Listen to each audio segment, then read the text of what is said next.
ഞങ്ങൾ തമ്മിലുള്ളൊരു സിനിമ സൗഹൃദം എന്ന് പറയുന്നത് കമൽ സാർ സഹസംവിധായകനായി ജോലി ചെയ്ത കാലം മുതലേ ഉള്ള ഒരു സൗഹൃദമാണ്. എനിക്ക് തോന്നുന്നു ഞാൻ ആദ്യമായിട്ട് കാണുന്നത് ത്രാസം സിനിമയുടെ പടിയൻ സാർ സംവിധാനം ചെയ്ത, അതിൽ ഞാനൊരു ചെറിയ ക്യാരക്ടർ എന്തോ ഡബ് ചെയ്യാൻ പോയിരുന്നു. അങ്ങനെയാണ് ഞാൻ അന്ന് എൻ്റെ ഡബ്ബിങ്ങൊക്കെ ഇങ്ങനെ തുടങ്ങി വരുന്നേ ഉള്ളൂ. ആ കാലഘട്ടത്തിലാണ് പരിചയപ്പെടുന്നത്. പിന്നീട് അത് കഴിഞ്ഞ് PN മേനോൻ സാറിൻ്റെ കൂടെ അദ്ദേഹം വർക്ക് ചെയ്തു, സേതുമാധവൻ സാറിൻ്റെ കൂടെ വർക്ക് ചെയ്തു. അപ്പോഴൊക്കെ ഞാൻ എല്ലാ സിനിമകളും ഞാൻ ഡബ് ചെയ്യുന്നുണ്ട്. അപ്പോൾ നമ്മൾ ബാല്യം, കൗമാരം, യൗവനം, ഈ കാലഘട്ടമെല്ലാം നേരത്തെ സിബി മലയിൽ സാർ പറഞ്ഞതുപോലെ കോടമ്പക്കം എന്ന് പറയുന്ന ആ ഒരു നഗരം ഞങ്ങളുടെയൊക്കെ ഒരു ഇമോഷനാണ്. ഞങ്ങൾക്ക് മറക്കാനാവാത്ത, ഞങ്ങളെ വളർത്തിയ ഒരു നഗരമാണ് ഈ കോടമ്പക്കം എന്ന് പറയുന്നത്. അതുകൊണ്ട് തന്നെ അവിടെ ഉണ്ടായിരുന്നവരെല്ലാം അന്ന് കാണുന്ന അതേ സ്നേഹം തന്നെയാണ് ഇപ്പോഴും തമ്മിൽ എല്ലാവരും അങ്ങോട്ടും ഇങ്ങോട്ടും കാണിക്കുന്നത്. അപ്പോൾ ആ ഒരു സൗഹൃദമാണ് എന്നെ സംബന്ധിച്ച്. എനിക്ക് തോന്നുന്നു കമൽ സാർ ആദ്യം സംവിധാനം ചെയ്ത മിഴിനീർ പൂവുകൾ പിന്നീട് ഞാനാണ് ഉർവശിക്ക് ഡബ് ചെയ്തത്. അപ്പോൾ അദ്ദേഹത്തിൻ്റെ അവിടെ നിന്ന് അങ്ങോട്ട് ഏകദേശം 18-19 സിനിമകൾക്ക് ഞാൻ ശബ്ദം നൽകി. അദ്ദേഹത്തിൻ്റെ ഏറ്റവും നല്ല സിനിമകൾക്കെല്ലാം തന്നെ ശബ്ദം നൽകാനുള്ളൊരു ഭാഗ്യവും കൂടി എനിക്ക് കിട്ടി എന്ന് വേണമെങ്കിൽ പറയാം. മധുര നൊമ്പരക്കാറ്റ്, ഗസൽ, ഉള്ളടക്കം, അയാൾ കഥ എഴുതുകയാണ്, ഇങ്ങനെ ഒരുപാട് സിനിമ, മഴയെത്തും മുൻപേ, ഇങ്ങനെ മേഘമൽഹാർ, ഇതെല്ലാം ആസ്വദിച്ച്, അത് വെച്ചാൽ ഒരു സൗഹൃദത്തോടു കൂടിയാണ് ഇതെല്ലാം ഡബ് ചെയ്യിപ്പിക്കുന്നത്.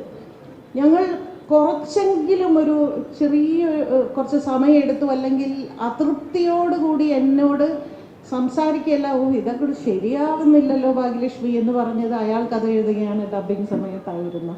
ഒരുപാട് സമയമെടുത്തു. അത് ആ കഥാപാത്രത്തിൻ്റെ കുഴപ്പമാണോ, നടിയുടെ കുഴപ്പമാണോ, എൻ്റെ കുഴപ്പമാണോ ഒന്നും അറിഞ്ഞുകൂടാതെ പറഞ്ഞത് തന്നെ വീണ്ടും പറഞ്ഞു.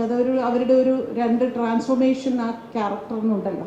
അപ്പോൾ ആ ക്യാരക്ടർ ഒരു പിടികിട്ടായും, പിന്നെ ഞാൻ ഡബ് ചെയ്യുമ്പോൾ കുറച്ച് ആർട്ടിഫിഷ്യലായിട്ട് വരുന്നത് ഇങ്ങനെ, അത് എനിക്കിപ്പോഴും സുജാത ഡബ്ബിംഗ് തിയേറ്ററിലായിരുന്നു നമ്മളത് ഡബ് ചെയ്തത്. അവിടെ ഞാൻ കുറേ കഴിഞ്ഞപ്പോൾ എനിക്ക് വയ്യ എന്ന് ഞാൻ പറയും, കമൽ സാർ ഒരു വഴിക്ക് ഇറങ്ങിപ്പോൾ ഞാനവിടെ പോയിരുന്ന് കണ്ണൊക്കെ നിറഞ്ഞ് ഇങ്ങനെ ഇരിക്കും. ആ ഒരു സിനിമ മാത്രമായിരുന്നു ഒരല്പം ഞങ്ങൾ തമ്മിലൊരു എന്തോ ഒരു ശരിയാവുന്നില്ലല്ലോ എന്നുള്ളൊരു ഇത്. അത് കഴിഞ്ഞിട്ടാണ് പിന്നീട് നമ്മൾ മേഘമൽഹാറും ഇതൊക്കെ ചെയ്തത് അല്ലേ. അവിടെയൊക്കെ എത്തുമ്പോൾ ഞാൻ വളരെ കംഫർട്ടബിളായിരുന്നു. അതുപോലെ മഴയത്ത് മുൻപേ എന്ന് എനിക്ക് മറക്കാൻ പറ്റാത്ത, എനിക്ക് ഇത്രയധികം മനോഹരമായ കഥാപാത്രങ്ങൾ ചെയ്യാൻ ഒരു അവസരം തന്നൊരു സംവിധായകനും കൂടിയാണ്.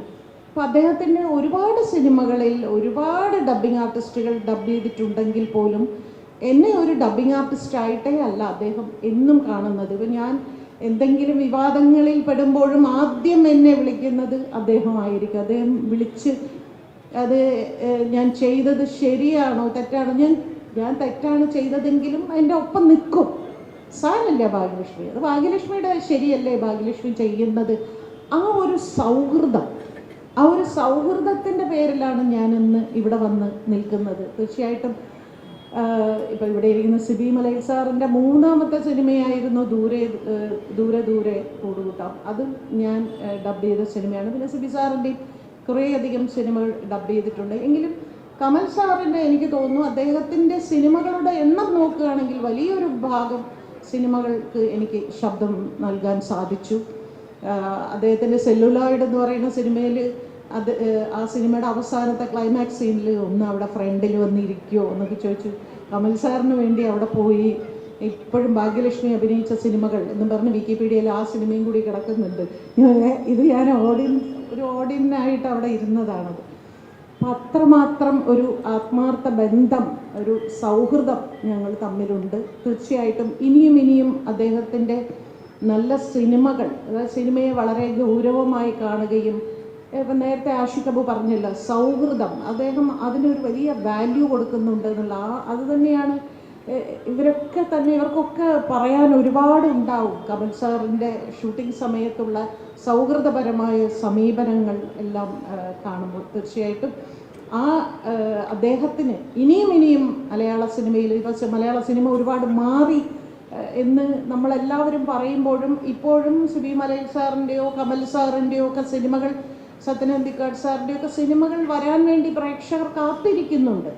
അതുതന്നെയാണ് അവർ ഈ സിനിമയിൽ ഉണ്ടാക്കി വെച്ച ഏറ്റവും വലിയ പ്രതീക്ഷകളും നന്മകളും എന്ന് വേണമെങ്കിൽ പറയാം. ഞാനും അദ്ദേഹത്തിൻ്റെ അടുത്തൊരു നല്ല സിനിമ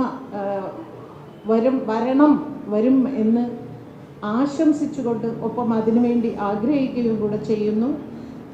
മഞ്ജു പറഞ്ഞതുപോലെ എല്ലാവിധ അനുഗ്രഹങ്ങളും അതിനുവേണ്ടി ഈശ്വരൻ ആരോഗ്യവും എല്ലാം അദ്ദേഹത്തിന് ഉണ്ടാവട്ടെ. ഇനിയും മികച്ച സിനിമകൾ മലയാള സിനിമയ്ക്ക് ചെയ്തു തരാനുള്ളൊരു ശക്തി അദ്ദേഹത്തിന്, അദ്ദേഹത്തിൻ്റെ കഴിവൊട്ടും തന്നെ അദ്ദേഹത്തിനോട് സംസാരിക്കുമ്പോൾ നമുക്കത് മനസ്സിലാകും.